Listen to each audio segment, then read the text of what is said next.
નમસ્કાર, હું દીપ્તિબેન સોલંકી, રાજકોટ શહેર મહિલા કોંગ્રેસ પ્રમુખ. હમણાં જ દેશના વડાપ્રધાન નરેન્દ્ર મોદી સાહેબે એવું કીધું કે હવેના સમયમાં પેટ્રોલ ડીઝલ માટે, ગેસ માટે કોરોના જેવો માહોલ થશે.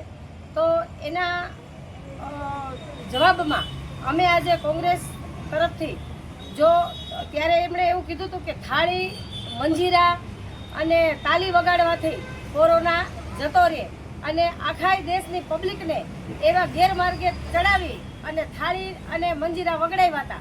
તો આજે જો કોરોના જેવો જ માહોલ આવવાનો હોય તો દેશના વડાપ્રધાનની સૂચના અનુસાર અમે થાળી અને તાલી વગાડી અને આજે અમે પેટ્રોલની માંગ કરીએ છીએ કે જો થાળી વગાડે કોરોના જતો હોય તો પેટ્રોલ કેમ ન આવે. એટલે આજે અમે આ દેશના વડાપ્રધાનની સૂચના મુજબ લોકોની જનજાગૃતિ અર્થે કે ભાઈ તમે પણ થાળી અને તાલી વગાડો તો તમારે પણ પેટ્રોલ ને ગેસ આવશે. એટલે મોદી સાહેબની સૂચના અનુસાર આજે અમે થાળી ને તાલી વગાડીને પેટ્રોલને બોલાવવાના પ્રયત્નો કર્યા.